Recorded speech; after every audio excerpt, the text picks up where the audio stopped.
Non esistono solo cibi tossici per il nostro corpo, ma anche parole tossiche per la nostra mente e le nostre relazioni. Sono parole molto comuni e che usi abitualmente senza farci caso, ma che ti impediscono di migliorare e di proseguire positivamente nella tua vita. Scopri queste 10 parole e perché sono così dannose.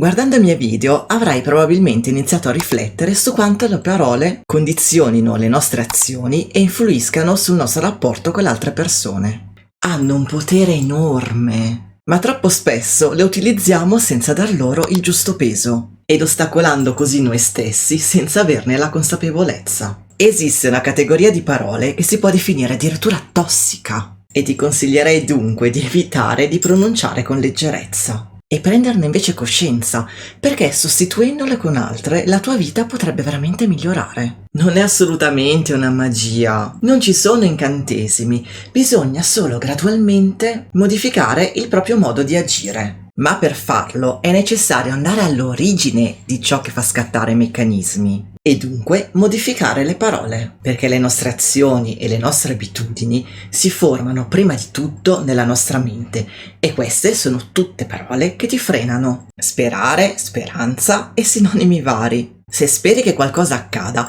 è come se stessi demandando responsabilità ed azione, aspettando che qualcuno o qualcosa intervenga per far accadere ciò che desideri. Non serve assolutamente a nulla sperare. Se vuoi che qualcosa avvenga, devi agire e impegnarti affinché si concretizzi. Se entri nella modalità di sperare, quasi sicuramente ti bloccherai nell'attesa e fantasticherai e basta. E se ciò che desideri non dipende da te e non è assolutamente nel tuo controllo, ancora una volta non serve sperare, perché accadrà ciò che deve accadere senza stare troppo a pensarci. Dopo, poi, più tardi. Paralizzanti al massimo. Se le pronunci in modo istintivo, non ragionato, bloccano le tue azioni facendoti perdere solo tempo. Se devi fare qualcosa, fallo e basta. Non rimandarlo inutilmente. Hanno senso solo se pianificate, se realmente è un programma per il quale devi prima fare alcune cose per poi farne delle altre. Altrimenti, se continui a pronunciarle, procrastinerai all'infinito, senza concludere nulla ed impigrendoti sempre di più. Stessa categoria, ma forse anche peggiore.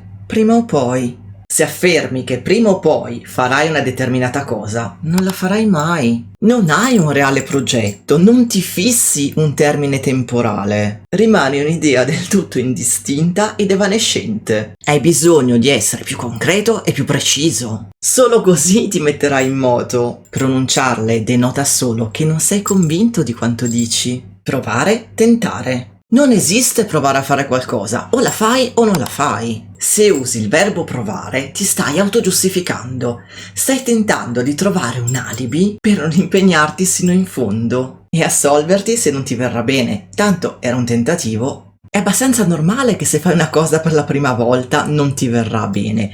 Anzi, quasi sicuramente ti verrà malissimo. Ma ti sarà indispensabile passare attraverso quell'insuccesso per iniziare e poi migliorare apprendendo dai tuoi errori, avvicinandoti ogni volta di più al risultato che desideri. Ma non pensare che stai provando, perché avresti l'atteggiamento mentale sbagliato. Lo stai facendo.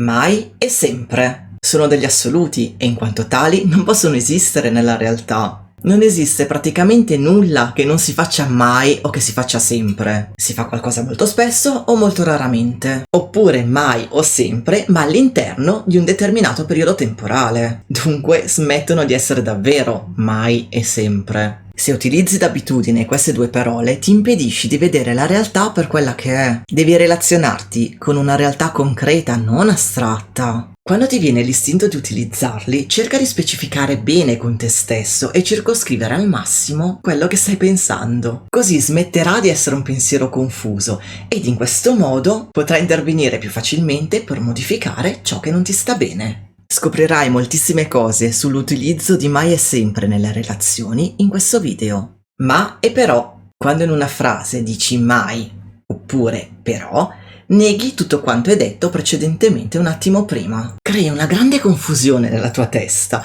perché dici qualcosa per negarla immediatamente un istante dopo. O pensi una cosa o pensi l'altra. Non puoi avere due opinioni opposte all'interno della stessa frase. Dovresti fare un po' di chiarezza in te e imparare a conoscerti meglio. Essere sincero con te stesso ti donerà grande armonia e l'armonia porta con sé sempre risultati straordinari. Problema.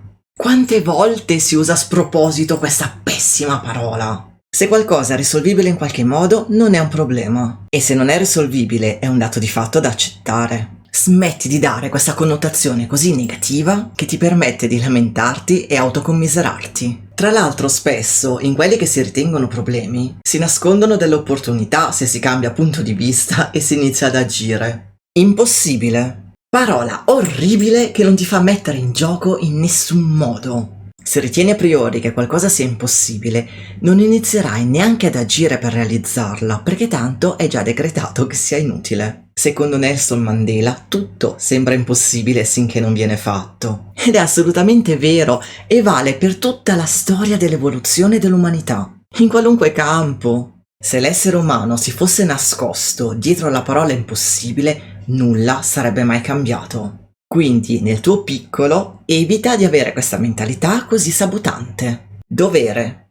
Se pensi che devi fare qualcosa, compi un'azione senza avere la volontà di farla. Agisci in automatico e passivamente. Ben diverso è assumersi la responsabilità di fare qualcosa. Nella presa di coscienza della responsabilità c'è il germe di un'intenzione. Nel dovere passivo si procede come un automa, senza partecipazione e senza lasciarsi la possibilità di trovare qualche risvolto positivo o di crescita. Fallimento. Che parola demotivante. Pensa che non esistono fallimenti, ma solo risultati diversi rispetto a ciò che hai fatto. Risultati più o meno positivi, che gradualmente ti avvicinano al tuo obiettivo. Se decreti di aver fallito, ti blocchi completamente e non ti concedi più la possibilità di imparare dai tuoi errori, che sono una grande opportunità di crescita e di miglioramento. Non puoi pretendere di raggiungere subito e facilmente la tua meta. Non sarebbe realistico, ci saranno delle cadute, ma ti rialzerai se non le interpreterai come fallimenti. Peggio ancora, se ti senti un fallito, perché dai un giudizio definitivo sul tuo essere e non sul tuo fare, identificandoti con i tuoi errori, che possono assolutamente essere momentanei e del tutto risolvibili. È decisamente autodistruttivo e terribilmente tossico per la tua vita. Inizia a togliere gradualmente queste parole tossiche dal tuo dialogo interiore.